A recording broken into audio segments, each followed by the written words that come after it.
Happy Wednesday, Flosstube. Hello, crafty friends. Today is Wednesday, June the 3rd, and my name's Caroline. Welcome to my channel.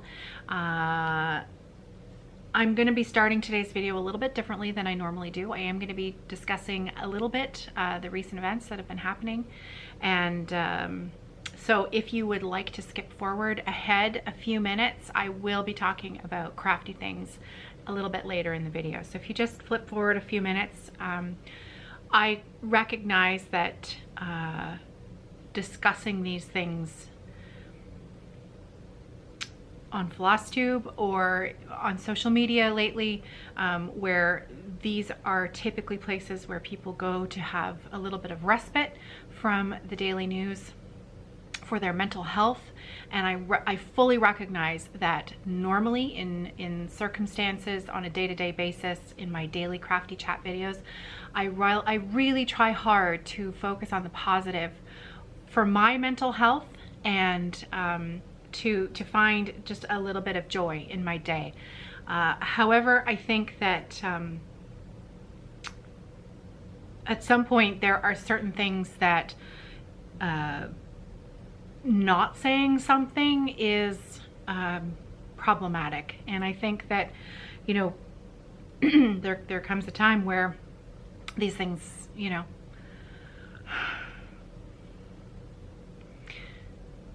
the other day I was reading the news and I was quite distracted, and Nicholas was trying to talk to me, and I was very distracted with him, and he said, "I'm sorry I bothered you. You're busy and I'm interrupting you. I'm really sorry." And I said to him, "No, of course you're not interrupting me. I'm just reading the news and it's very upsetting." And so then I tried to explain to him what was happening in the news and why it was upsetting. But that's really difficult, isn't it? Because there's so much surrounding what's going on in the news right now. And so at the end of our discussion, he said to me, "Should I not have asked, you know, were you uncomfortable talking to me about that?" Because it was clear that there were many pauses in my conversation or choosing my words carefully. And I said to him, "No, of course not. You know, these are difficult things to talk about, and I want to make sure that I get it right." And I think that's going to be the same case for me here today. In the next few minutes, there may be several pauses, and I'm not going to edit this because I feel like we're friends, and I feel like if we were friends having a conversation, this is a real conversation that we're having as friends, and I wouldn't edit myself. Does that make sense? It's a difficult thing to talk about. It's a difficult thing to open yourself up for what I am sure is going to be some criticism from people who have differing opinions, and that is your right to have a different opinion from the opinion that I have. Many of you will feel that I don't have a right to speak about my opinion on these facts because I'm a Canadian, and many of the events happening in the news over the last few days, the murder of George Floyd happening in the US, and you know, why am I speaking up on the issue of racism and my feelings on this matter? And the answer to that is because this is not just an American problem. This is not just a US issue, and we may not be having protests to the extent that you are having them in the States at the moment. We are having protests here at the moment, and I believe in peaceful protests. I believe in the fact that there are good policemen, police officers, police women, police people. I believe that the looting of businesses is wrong. As a small business owner myself and my husband, if our business was destroyed, I would have very strong feelings about that, and of course it would be devastating. I believe that's wrong. I believe that as a crafter in a larger community, I have met so many people from around the world who have the different skin color that I have. I think of you as friends, and I believe that as your friend, it's important that I use my voice. I believe that when millions of people are trying to tell you that their daily life looks very different from your daily life simply because of the color of their skin, that we need to listen. And that's just what I believe. And so for the last few days, I've been listening, and I've been trying to listen instead of talk. And it's been hard. You know, I think that we all need to work on ourselves instead of, you know, social media over the last few days has been really hard, because crafters who usually it's a safe place. It's usually a safe place where you feel like we have such a commonality. We have such a shared love of what we do, and deep down we are all so similar to each other because of how we feel about what we do and what we make and how we create and our artistic endeavors in that matter. And to watch crafters be quite vicious with each other on both sides of the fence was not something that I expected to happen, and it continues to be quite upsetting. And I don't believe in that. I don't believe that people should attack each other. I believe in kindness. I believe in positivity. I believe in trying to widen your opinion. I believe in talking about things. And if you believe differently from that, I welcome respectful dialogue. I welcome kindness. I welcome kind opinions and differing opinions. I truly welcome that. What I don't welcome is attacks and, you know, mean-spiritedness and of any sort, on any kind of any person. And I fully expect that there will be those of you who disagree with me, and you know, I welcome you to unsubscribe if you feel like you can't be part of that discussion. I think that that's just something I'm going to have to be okay with, because, well, I what can I say? I need to listen, and I am listening. People are trying to tell us something very important, and we need to listen, and we need to do the work, and that's just how I feel. So I hope you can appreciate that.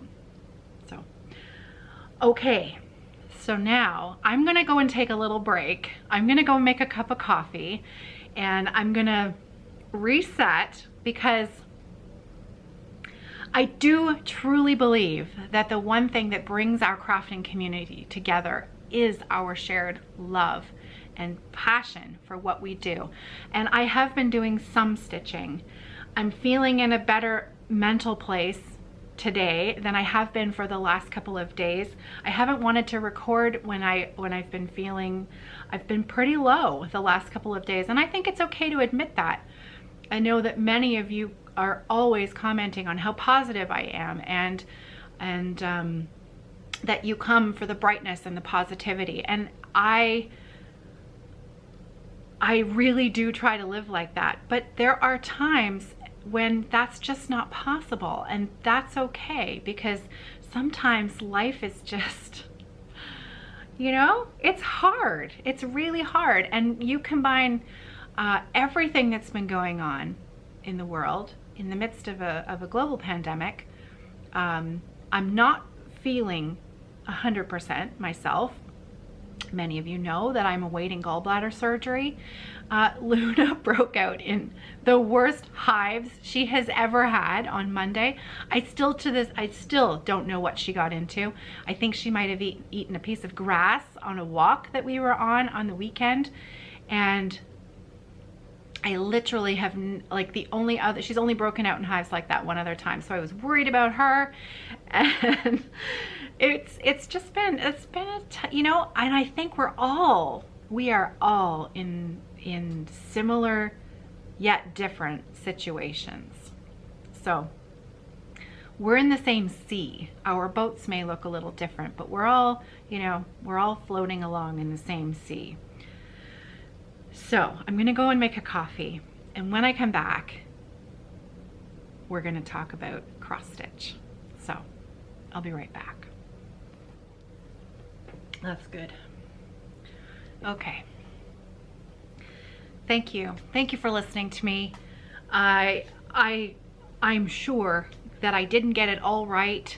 I'm sure that many of my words and how I spoke was clumsy, and I'm sure, you know, someone will find fault in something I've said.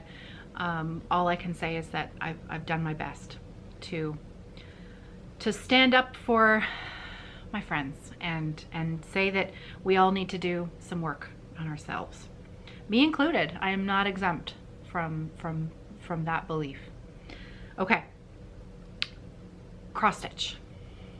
I have some things to share. I've got 4 projects here to share. I was all over the place the last few days, so progress was sporadic, and, you know, I kind of flew by the seat of my pants and worked on what I felt like when I felt like it. Ink Circles Mandala, my thread and eye mandala RYO. I've done a little bit. You probably can't tell too much of what I've done. I filled in some of the green on these motifs, and that was about it. So what I decided this morning, or no, it was last night, I was stitching a little bit. I put in one length of thread last night over here, and I was looking at it and I thought, you know, if I just did 1 or 2 motifs a day, probably two, I haven't actually calculated the number that are left, I could be finished this by the end of June. So that's my goal. 1 or 2 motifs a day, which I know I can do because I can easily do that with my 30 minutes of crafting. Now, I am still working on Josh's quilt. I'm not going to bother showing it to you today. It's packed up over in my sewing pile, but I will share it later this week once I'm hoping to complete the whole top in another week. So by next Wednesday, I hope to have Josh's quilt top completely finished and ready to put together. Barring they call me and say, hey, can you come in tomorrow for surgery? Then who knows what's going to happen. All bets are off. But if I did 1 or 2 motifs a day, I think I could finish this by the end of June. Wouldn't that be good? Then I'd have a finish. That would be awesome. I also worked on my Little House Needleworks Warm Winter Woolens. This pattern is so cute. I love it. Now, I don't know if you can see, but if you look carefully, because I have looked at this pattern for years and I never actually noticed it until I was stitching it with the actual chart in front of me. There are, what, 4? 5. There are 5 snowflakes at the top of this chart that I never noticed before. In my mind, the pattern stops here. That's the only part of the pattern I ever really noticed. And so I thought, that's really funny. I never noticed those snowflakes before. And when I envisioned this piece put together into a knitting bag, that's all I see. So I'm going to omit those snowflakes at the top and just finish the rest of it. So I think you'll be pleasantly shocked at how much progress I got on this over the weekend. So look at that. I actually did a fair bit, and I'm sorry, I know colors again today, low budget lighting around here. The sheep is halfway finished. And once that sheep is done, the rest of it will be lickety split fast, because it's words and this border. Those are, you know, the border has been quite fast to stitch up. So this should be done in no time. I have substituted a few of the colors. I don't have my threads in front of me, so when I'm finished this design, I'll tell you what my conversions were, or I'll tell you the next time I'll try to remember to bring my threads the next time I share it. So I can tell you it's a 40 count fabric, and I'm stitching 1 thread over 2. So it's so cute. Put it in front of my face. It's hard to see if it's focusing when I have to cover up my face. I think that's good. There, it's so cute. It's a little bit warmer in color in real life than what you're seeing. So that's my Little House Needleworks warm winter woolens. So that's stitching piece number 2.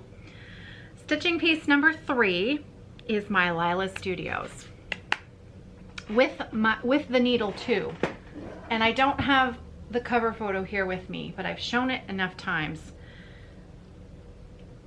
I worked my way across, I worked on the border.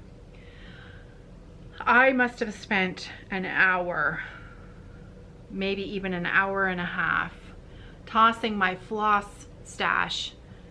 There's a DMC that I have on order that fills in these flowers here, and I was sure I had it because I have a drawer full of DMC, and I searched everywhere. I even searched project bags that I knew were kitted up with DMC. I searched everywhere that I thought it might be. All of my bobbin boxes, all of my other kitted up projects that I haven't started yet because I thought, well, I can always replace the floss. None. I had none, not even a single skein, which is very strange. So Sarah said, oh, we should just go to Michael's tomorrow and you can get it. And I said, it feels silly to go, you know, we're still supposed to be, you know, careful about going shopping. I can't go to Michael's for 1 skein of floss. That seems a bit silly, especially when it's on order. It's, you know, I have an order placed with Bugs X Stitch in Vancouver, but I had ordered some Gentle Arts as well, and they were not in stock. And she asked me what I wanted to do, and so I said, just hold off on the whole thing until the Gentle Arts come in and send everything at once. There's no point in, you know, it's just extra postage cost and carbon, you know, footprint, etc., etc. So I'm just gonna wait until the Gentle Arts are available.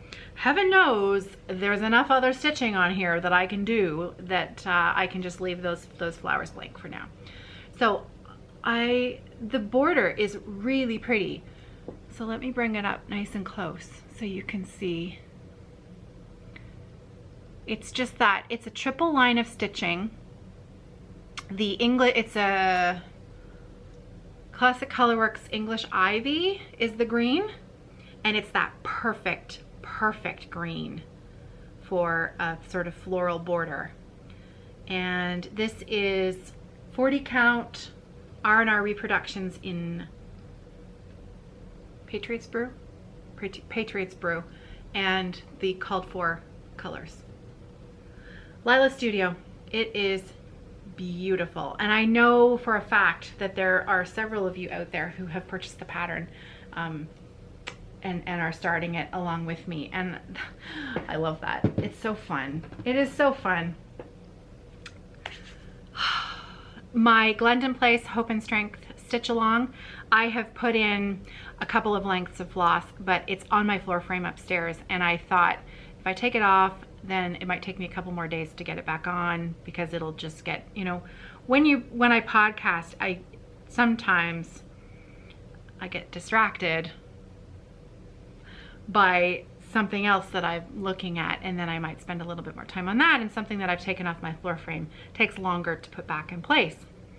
If I just leave it on the floor frame, I'll get back to it. So I'm going to put a few more lengths of thread into that tonight, into the words, and then I will share that with you tomorrow. I'm really loving that stitch. It's a very contemplative, reflective, you know, it's meaningful. It's meaningful. It's a free PDF download from glendonplace.net. It's called The Hope and Strength. It's just called Hope and Strength. But there is a hashtag if you are stitching it along with me. Hashtag Glendon Place, Hope and Strength, SAL for Sal. Okay. The last thing, my stitching wise, that I have to share with you today is that I had a new start yesterday.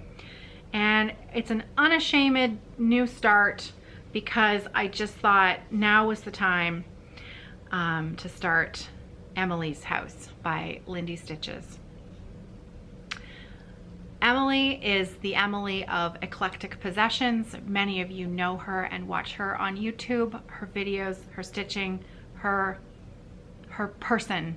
She is she's a good soul. And Lindy Stitches, Stephanie, the designer of Lindy Stitches, designed this chart with Emily in mind. Emily works for a, how would you describe, well, Emily works for Advocates for Children. And just PSA, at the moment, if you've been following Emily for the last few years, you'll know that every year there's a fundraiser called the Duck Derby. And once again, Emily is selling ducks to raise money for the Advocates for Children. Excuse me. And so Stephanie designed this with Emily in mind and Emily's color palette in mind. And it's pretty meaningful stuff. So this is Emily's House by Lindy Stitches, and speak for those who cannot speak for themselves, for the rights of all who are destitute. And I thought yesterday was a good time to start it. So I had a free Q snap, and I should mention that when I purchased this from Lindy Stitches, from Stephanie, I purchased this as a kit. So it came with a project bag made by Emily herself. These are known as the Momily bags because Emily makes these with her mom. And it came with the pattern, the bag, the floss, the over-dyed cotton floss, and some Lady Duck Creates dirty lace trim. And so these sold out a long time ago. They're no longer available, but this is, I just wanted to show off my Momily bag because Emily made it and I love it. And so I'm going to keep my project in here. Clearly, I had a free Q snap. So the fabric that I'm using is a piece of fabric that I traded Ellen of Maximum Cross Stitch Power Hour, and she did not like this fabric and I loved it, and I had some fabric that she preferred for something that she was stitching. I don't even remember what she wanted it for, but we swapped. So she mailed me this piece and I mailed her mine, and we were both happy. So this is a 40 count ale linen. I can't remember. The sticker is on the rest of the pattern, which is over there. So I'll do a better job at telling you more about the fabric after, but it's the ale colorway, and it's really, really pretty. And there's my little start, just there. So at the bottom, this is Brethren Blue. And actually, I swapped out the skein of Brethren Blue that I got from Stephanie with an older skein that I had in my stash that was a slightly darker color, one of the older ones that was a little bit darker. Not that I didn't like the skein that came, but because I'm doing so many of these flowers, and I'm pretty sure I'm probably going to end up using the whole skein, there were a couple of lengths within that skein that I could tell either hadn't taken the dye quite as well as the rest of the skein, but it was, I knew that it was going to bother me when I went to stitch the flowers, and I would probably cut out that little bit of floss, and then I worried that I wouldn't have enough. And we all know with dye lots and over dyed floss, if you run out and all you have, and you've missed out on, you know, I might be stitching this for a while. And so chances are pretty good by the time I'm finished it, the dye lots will look completely different. And so I thought better safe than sorry. Pick one that you know you can use every scrap, every centimeter of the skein. So that's what I did. So I know it's a tiny, teeny start and it'll take me years to finish. And I am totally good with that. Oh, did you see my needle minder? It's Derek Shepherd, Grey's Anatomy, McDreamy. I got that off of a lady who she does her business through Facebook. I want to say Lisa's Stitching and Such. That might be wrong, but I got a McSteamy needle minder at the same time. I like them a lot. I don't know why. Anyways, so yeah, Lisa's Stitching and Such, I think, or Stitching. This is terrible. And this is going, I must have ordered these like 3 years ago at least. My friend Tracy might know. So if I remember, I'll look into that further. Okay, so that's the stitching that I worked on. The other, I'm gonna just move my needle here. This is why I don't like to leave my needle on the back. So I'm just gonna bring it through the front. There, because then the needle falls off in the project bag, whereas if I have it in the front, it's somewhat protected by the Q-snap. There, okay. Last. I've been filming a bit of the process of the next thing that I'm working on, and when I'm finished the project, I will put those video clips together to share it with you. But just a little sneak peek of something that I've been working on. My friend Dawn of the Codependent Knitters will recognize this piece. A number of months back, she went thrifting in Sarnia, where she lives, Sarnia, Ontario, and she found some cross-stitch pieces, 2 cross-stitch framed pieces and 1 tapestry piece, and she sent me pictures and she said, should I buy these, you know, save the stitches, etc., etc. And I said, yeah, go for it. You know, if we can salvage them, we can do something with them. Dawn is also a bag maker, knits best thing. And I said, you know, hey, maybe we can make some bags out of them or turn them into something else. Let's see if we can save them. And so a few months back, more than a few months back now, I think it was before Christmas, she brought over a bag with the frames in them, with the pieces in them. And they have sat there for months.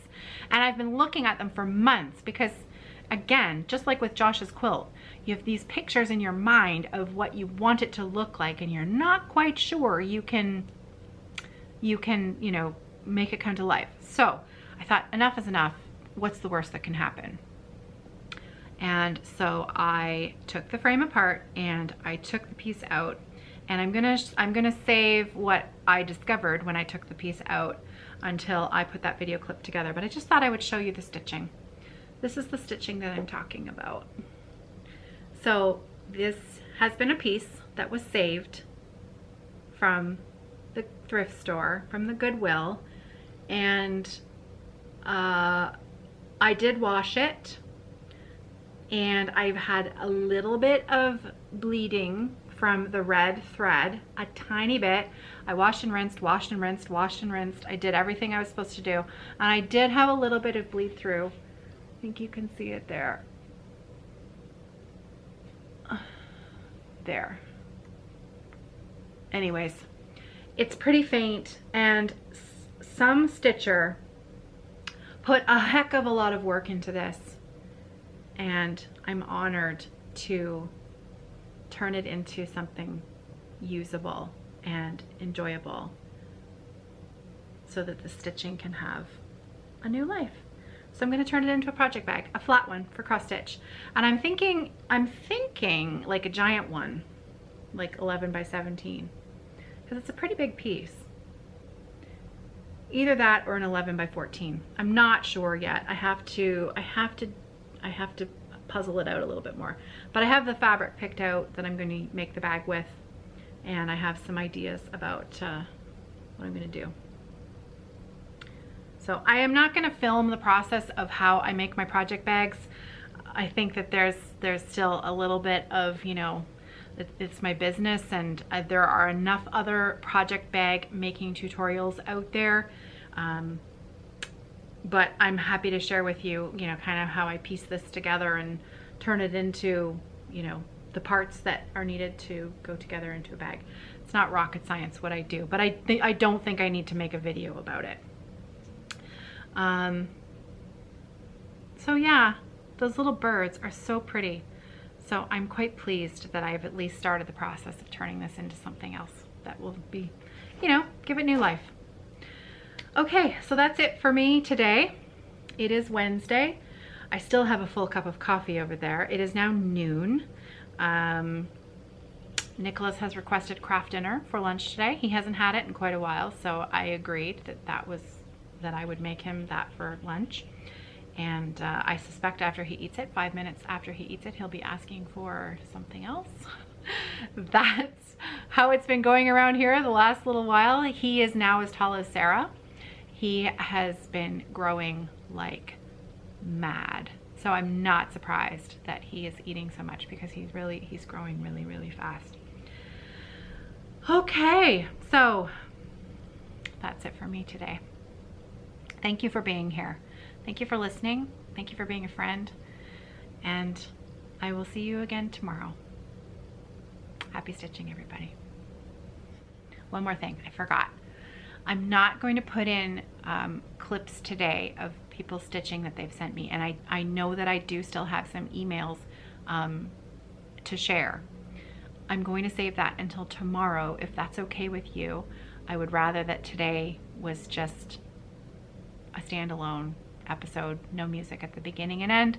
I think you can understand, and I'd like to keep sharing other people's work. So if you have work that you'd like to share with me that I may share with everyone else who watches these videos and participates in this community, please email me. Please share them with me.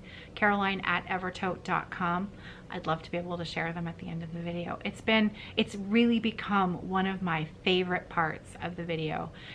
Reading your letters that you send to me, reading about the work and the crafting that you're doing while we visit. I love it. So please keep sending them to me. If you've already sent me a photo and you want to send me an update, I'd like that too. That would be great. Okay, now it really is it. So none today, but I will definitely be starting that back up tomorrow. The other thing that I did not do today that I also wanted to save until tomorrow is the giveaway. That giveaway, if you go back to last Wednesday's video, we have a very special scarlet, the horse chart, the stable chart. Words, they've left me. It's time to say goodbye. I will be drawing the name for the winner of that chart tomorrow. So I'll see you then. Take care, everybody, and happy stitching.